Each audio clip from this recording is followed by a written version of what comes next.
Hey guys, what's going on? So we're back for another episode of Star. This is episode 16. Take it or leave it. So, oh shit. Okay.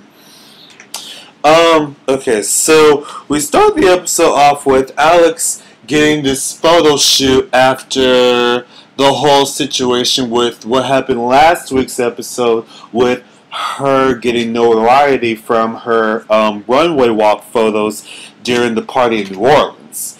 So, Star and Simone are watching, and I can tell that this is not going to be good because of the simple fact that Star is clearly jealous of all the popularity that Alex is getting.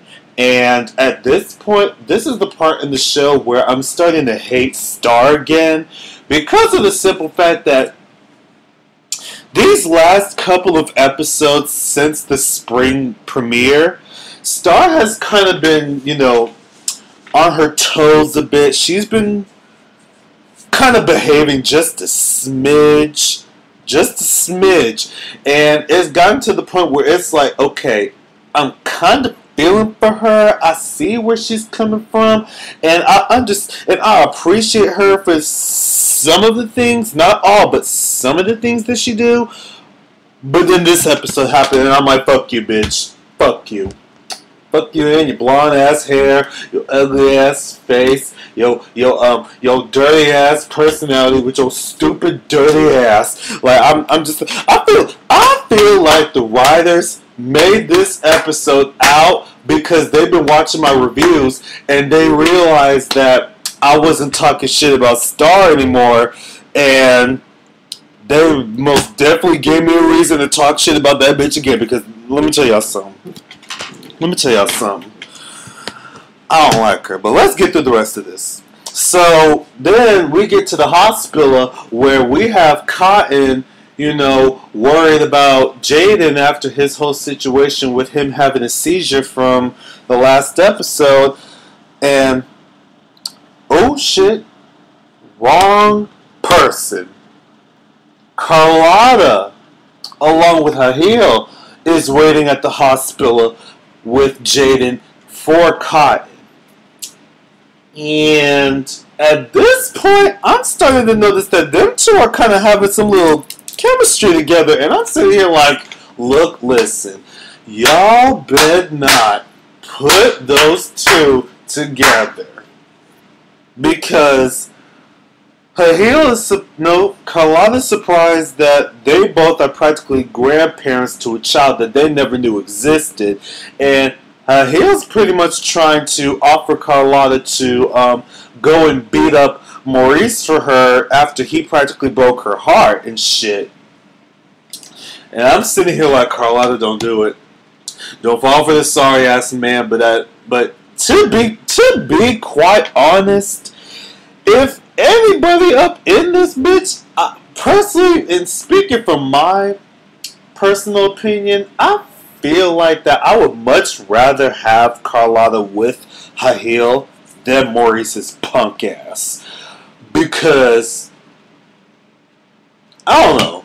I just feel that way. I just feel that way. So then Ayana pretty much finds out that because Natalie has been getting all these setbacks without her consult, she fires both her and Maurice because of the fact that she's been getting kickbacks and that Maurice is allowing her to get them instead of putting her in her place, saying that she can't do that. But Maurice is like, listen, bitch, you're not getting rid of me because I'm the only one in Midtown Records that's practically the best A&R, and I know everything about the position. Okay? I'm the best there come. And if you get rid of me, then you can't succeed. You ain't gonna be shit without me. Midtown ain't gonna be shit without me. So this lets Ayana know that, alright, you got your job back. Whatever. But if you fuck up again, I don't mind getting rid of you because you replaceable. So Natalie is in her feelings pretty much over the simple fact that she lost her job and Maurice gets to keep his. So this prompts her to kind of get back at the company just a little bit by breaking up Take 3.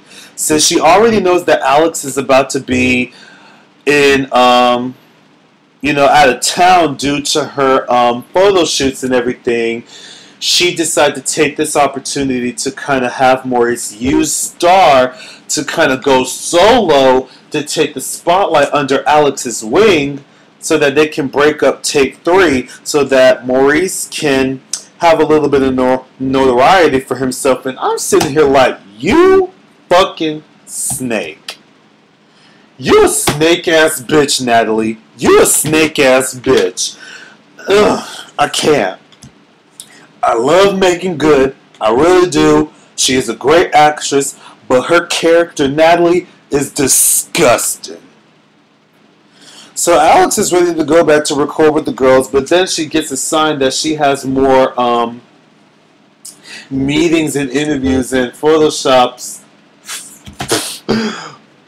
Goddamn photoshops. Photo shoots, bitch. Get your words right. Photo shoots. And at this point, Maurice comes in and he tries to make a small effort to work things out with Carlotta, letting her know that he still has her back. But she's like, nigga, fuck you, okay? Fuck you. Go find some Jesus, okay? Go find some Jesus. So then he snakes his way on over to Alex. Pretty much, he starts messing and manipulating Alex by making her believe that she will be this next big star and that she will have the world practically handed to her. And right then and there, this is already giving me the exact same storyline between Tiana and Eddie from Empire. And I don't even watch Empire like that because I just watched the reviews for that shit. And already, I'm just sitting here like, really, Lee Daniels? You're recycling the same ass show from... You're recycling the same ass storyline from your other show? You can't be a little bit more original with this? Like, come on now. Like, be more original with that. And then, out of nowhere, Maurice had the nerve to say, you're going to be so big that you're going to give Camila Cabello a run for her money. I said, really? Camila Cabello? You sure about that? She ain't that big, but I mean, even though I don't like the bitch, but you could have. Well, I mean, it does kind of make sense in Alex's position in her career, so I guess so. Okay. So the girls pretty much set Alex off to her shit while they're recording. Star is still in her fuck-ass feelings, and this gives her the idea to come up with some type of a front for herself. So she meets up with Maurice to pretty much offer him a track that Jackson made, and then he pretty much starts messing with Star's head, letting her know that, are you going to be okay?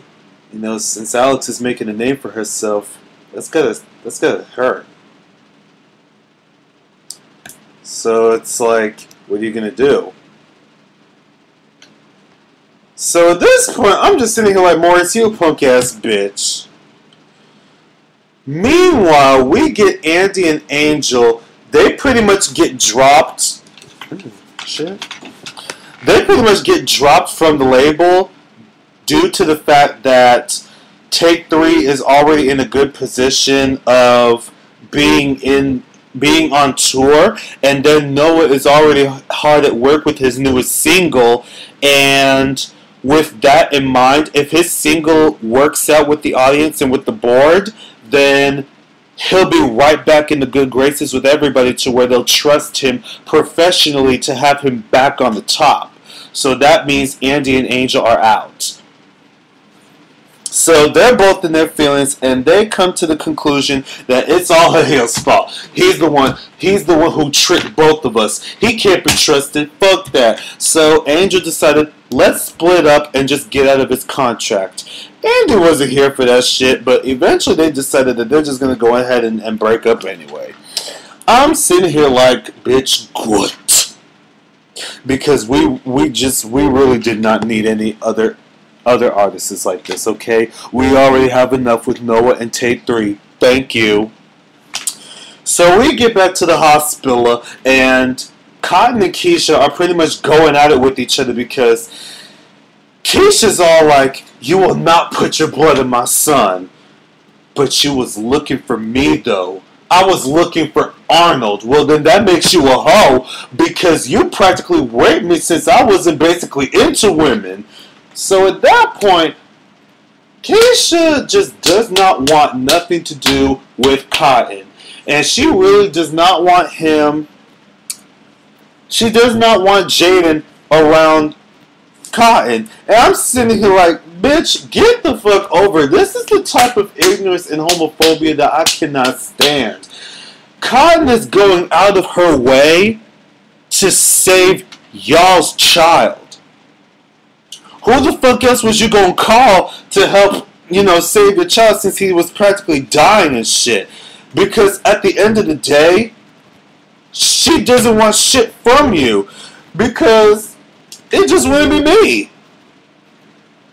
Cotton is not obligated for your permission to give blood. She can give blood if she wants to. She a grown-ass woman. She don't gotta listen to you. She can give blood behind your back.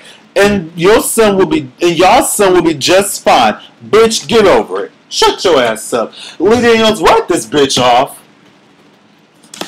So anyway, we get Noah, who's still working on his track, and right then and there, I already knew that he was still drinking, which is why he felt insecure about sharing the song to the public, because he feels as if he's not ready with the single yet, because it was meant for him and Alex to perform together. But since she's not there, he's kind of worried about how he's going to arrange things with such little time.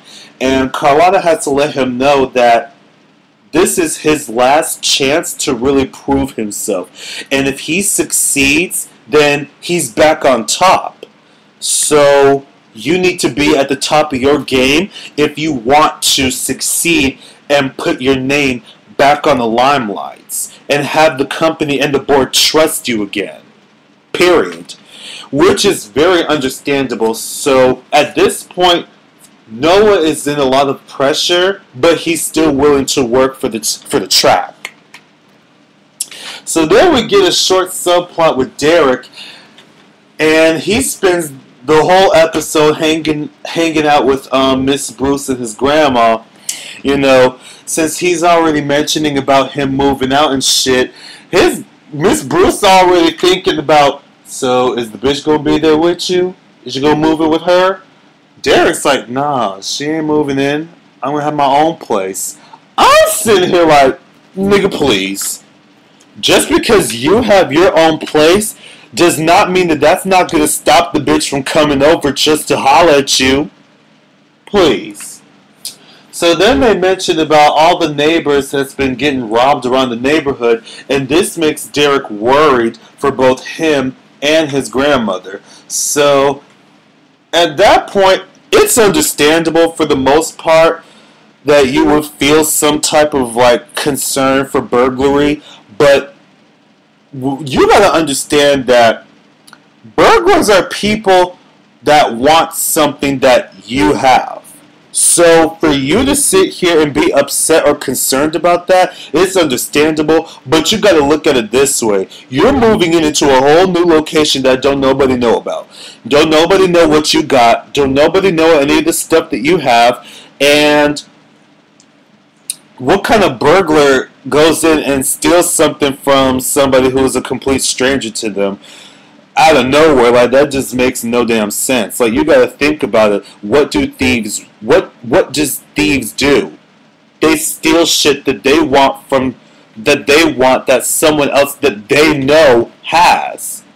So, who in the neighborhood knows you well enough to know what shit you got for them to steal? So, chill out, there. You're gonna be fine. You're gonna be fine just on your own. So, Maurice calls Alex about a song that he's already got ready for her to have the officials come take a look at, but she quickly turns that down. So then we get Angel confronting Hahil about them getting dropped in the split, and Hahil tries to tell him that he's too good to leave, but Angel he just wasn't here for that, and I'm just sitting here like, good, they just need to go. So meanwhile, Star is doing her own little dance rehearsal for the performance, and she does this little cute dance, and I'm sitting here like, okay, all right, Jude, you do that, bitch. Got some little moves over there. Then Hahil pops in, and he noticed that she's nervous as fuck over the situation that she's practically torn about Maurice, looking out for her and setting her up to kind of be this little solo artist, while at the same time she's getting ready to perform with just Simone, and Alex won't be there. So this pretty much upsets her, and she has yet another selfish ass moment. But Hahil then seems, he seems more intrigued by her selfish attitude and uses it to kind of prompt her to kind of work hard to do better for the group, if not herself. Then he mentions to her that, you're a little late on that last eight count. Then out of nowhere, Maurice is watching from the balcony, pretty much already overhearing their conversation. I'm sitting here like, you ain't shit. You ain't shit. So back at the shop, back in the shop, a lot of shit's been going on with Cotton still upset about the whole situation with Keisha and Jaden, Miss Bruce doing Noah and Star's hair, getting them ready for the performance, and Star noticing that Noah is drinking, and Alex is still in Savannah, which means that she's not going to be able to make it in time to perform with Take 3, but she'll be there in time to perform with Noah. And I'm sitting here like, oh shit, I already see where the fuck this shit's finna go.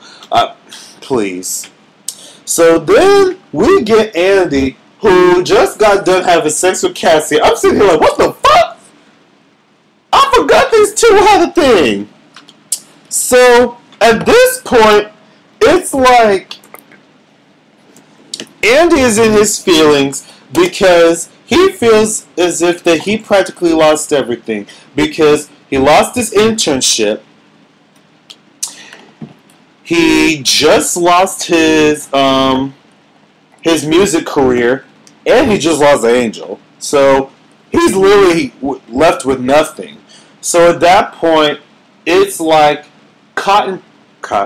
Cassie gives him pretty much $100K, and lets him know that she can be his little sugar mama for him, and kind of settle in on some deals to kind of help him out with his financial situation, as a friend. So then later on, Andy heads over to this car dealership to kind of get his car fixed. And when he pulls out the money, one of the dudes was like, "Oh, so you Cassie's new bitch? Okay, that's fine." Cassie's in love is like breaking in a virgin. And goes on ahead and hands him a bag of money that contains a lot of shit, making Andy realize that he's now a drug mule for Cassie. I said, shit. It's karma, bitch. This is what you get. You want to be a dirty ass bitch? Pay the consequence, ho. So then, with the performance coming up and Alex is still absent, At the last minute, Ayana decides to drop take 3 from the performance because of that. And that gives Noah the extra 12 minutes. So Noah is still working on performing his single with Alex, and this caused Star to throw a tantrum because of how they got dropped, and that Alex still gets to perform with Noah while she's still gone, and she storms off. And I'm like, damn, I really did like you. I really did. Spoil ass bitch. So then Carlotta tries to go after her, but Maurice tries to go after her himself, and Carlotta's like, stay out of it. So what are you going to do? You going to hit me like last time? This is my job, okay? Take 3 is my main priority. And as your A&R, I got to do what I feel is right. Stop always trying to do every damn thing. I mean, that is kind of true, but hey, Carlotta is a bigger boss than you, Maurice, so I'm going to need for you to sit down, SpongeBob. Sit down. So Carlotta tells Noah that he has to perform right away, but he still feels a little nervous about his craft and how he feels as if that he might still not be good enough, especially since Alex is still absent. So Carlotta prompts him that he needs to kind of come up with some secondary performances at the last minute. Then she finds a bottle of scotch in his bag, which she kind of realizes that he is still drinking, and I need to get my hair done. I need to get that shit washed. But anywho. So yeah, she's done with him. So this is where Maurice really kills me. He scopes out Star and pretty much messes with her head, telling her that she's a killer. This triggers her about the whole situation of their conversation that they had a few episodes ago about her opening up to him about her thinking that she killed her mom. So he tells her, listen, you are a bigger star than you think you are, okay? Because at the end of the day, no one can replace you, okay? There's a lot of singers that have that pain that is worth enough to make great music. Alex is making a good name for herself. But the question is, what are you going to do to stand out? I said, Maurice, you're done. Finito. Get out. You're cut. So at this point, Noah does his performances, and, they're cute for what it is and shit like that. And then when he goes and performs his new single, at first he's a little anxious because Alex was still not there. So in the midst of his performance, Alex finally shows up, and she's running a little late, so she's trying to put on her outfit for the performance and shit. But then out of nowhere, when she gets done, her mic is missing, and we find out that Star took the mic and pretty much took over the whole performance. So this pretty much pisses everybody off, myself included. And at that point, that's when Alex just completely washes her hands with Star. Which is understandable because, that's just fucked up.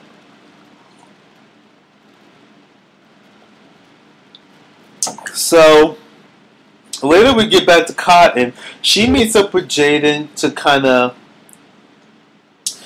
see how he was doing.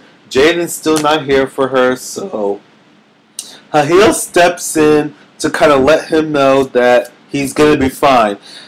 Jaden probably had the most sarcastic line that I've ever heard. He's like, am I going to die? I said, oh, shit. But, of course, Hahil had to let him know, you're not going to die. You're going to be fine, and I promise that I will make sure that you won't go nowhere. And then they kind of give him a little fist pump. I thought that was cute. It was cute for what it was. So, Andy really finds himself in a fucked up loop because he wants to know why he is her drug mule, But she practically kind of shuts him up with more money.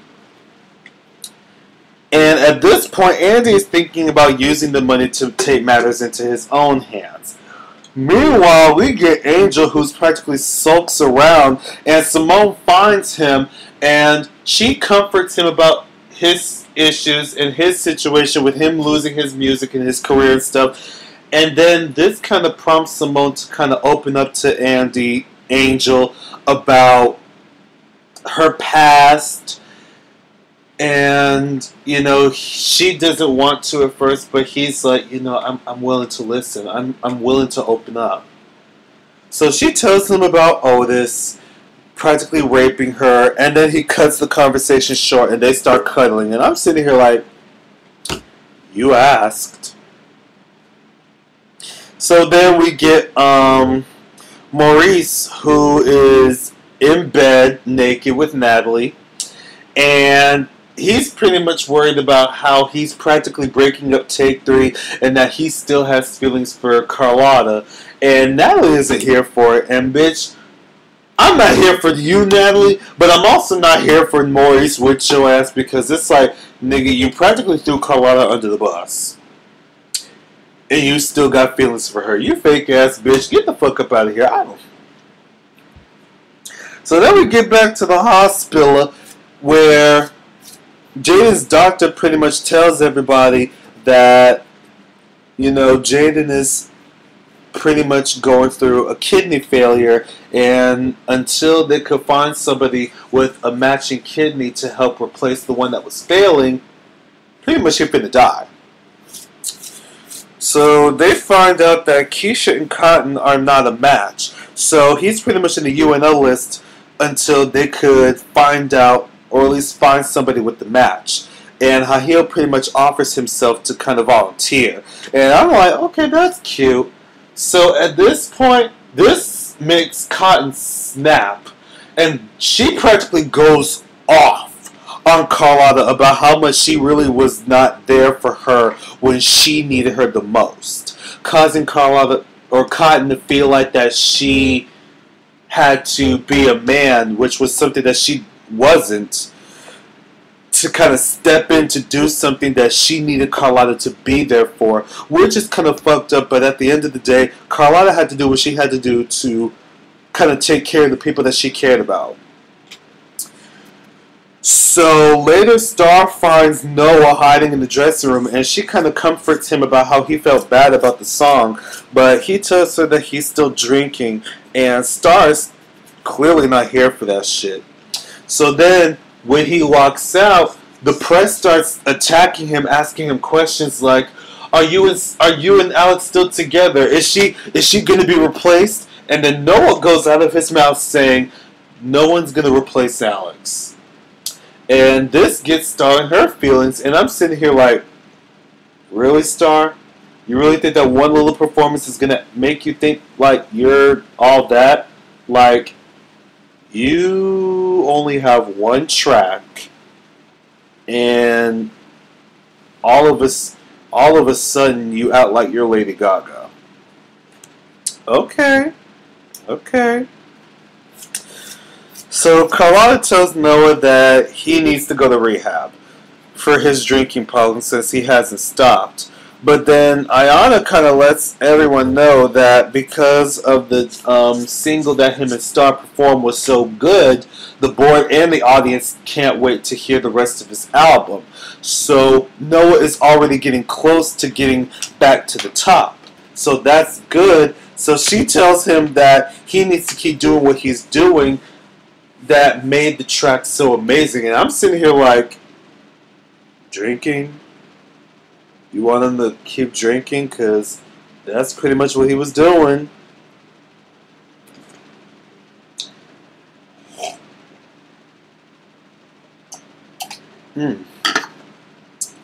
Good apple juice. So then we get Angel, who walks into the trailer and finds Simone in her bra and panties as she wants to go ahead and have sex with him. I'm sitting here like, ugh, really? But then they get stopped by this male woman who comes in with the letter from the government saying that they've pretty much denied all of his, documentation, which makes him an immigrant all over again. So now Andy, get these people right. Angel is still on the run.